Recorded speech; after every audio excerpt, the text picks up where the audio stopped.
play piano. She was a professional pianist, actually trained as a concert pianist. And she used to play in the silent lots when they were filming. This is after we had moved to Los Angeles a few years later. And I grew up actually listening to wonderful music through my mother and her friends and colleagues, and as I say, hearing groups like that wonderful band in Long Beach. It was a ear training session for me that was very important as a child. In other words, the brain is trained by exposure to certain challenges and so forth and develops accordingly.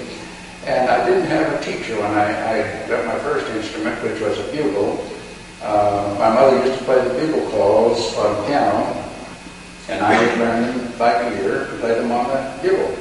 And I won a bugle in scout competition as a youngster. I thought it was a silver bugle. Years later, I learned it was silver-plated, but it was still good, and it was quite an accomplishment and kind of set me pretty steadily in that direction. And then my father bought me a trumpet, but he bought me a trumpet without an instruction book. So I had to find my own fingerings. Well, if you know the number of bugles that you have, that would make up the trumpet, in other words, the fingering patterns, and I learned to play them by ear. And I played a solo in our school assembly before I ever had a trumpet lesson, with my sister accompanying me on piano. A year later, after a considerable number of lessons, I couldn't play it anymore. But I'm not putting down the teachers, I'm just putting down the changed direction that wasn't moving quite in the proper direction for me. But I loved the trombone, and I remember I found one in a pawn shop for $10. It was a beautiful gold bell and a nice satin silver finish on the body, but it was all tied together with string.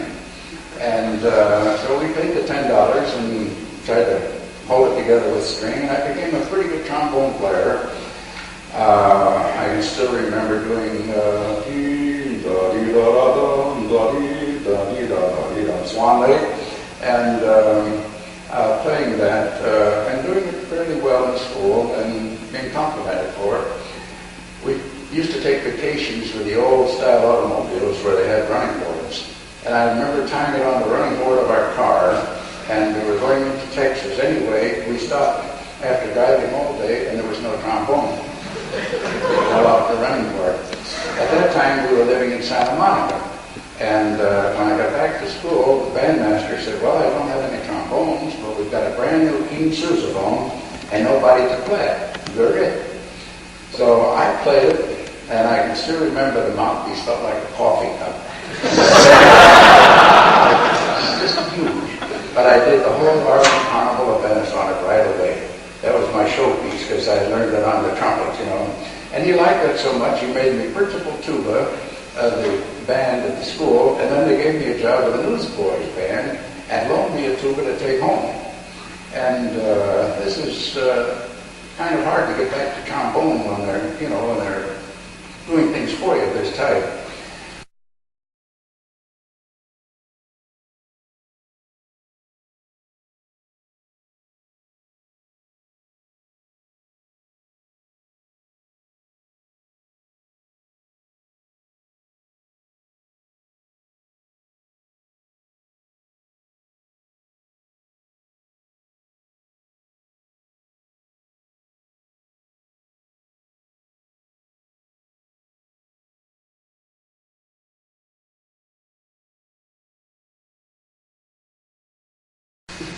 I don't know how many of you are aware of Fritz Reiner anymore. He's been dead for many, many years. But he was quite a difficult conductor to get along with in many ways. I knew him very well because he was my conductor at the Curtis Institute of Music. I entered there at about the age of 15, I believe. And he was my conductor for my six and a half years that I spent at the Curtis Institute. And then I was in the Pittsburgh Symphony with him for another 5 years, and all the years that he conducted the Chicago Symphony. In other words, I saw more of Fritz Reiner than I saw of my own father. And we were friends, but every once in a while I would go on the chopping block.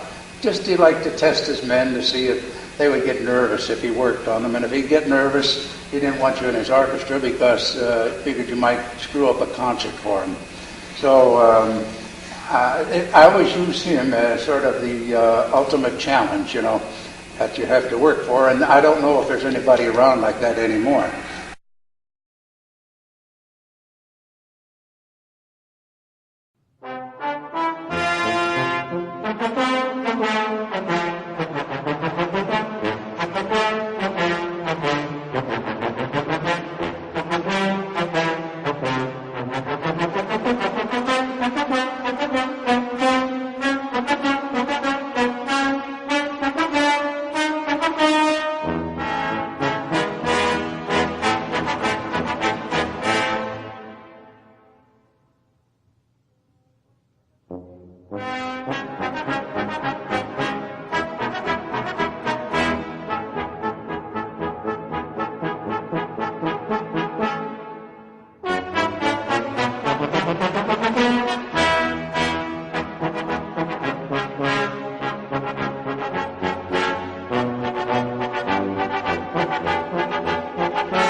What would you like to hear, dear?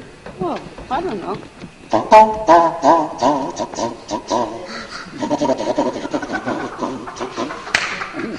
I used to play that. My wife was a professional dancer when we were married, and she was routining the Monte Chardas.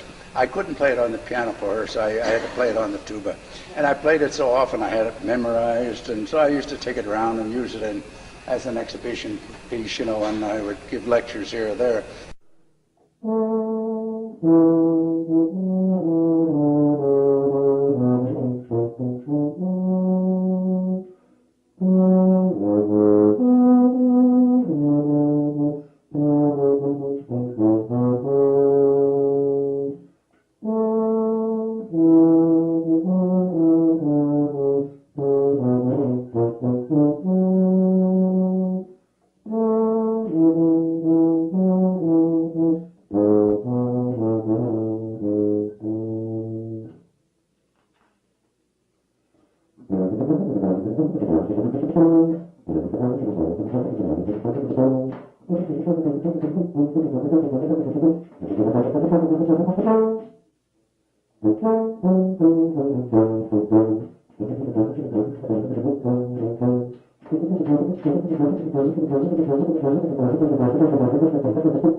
Monte Chardas.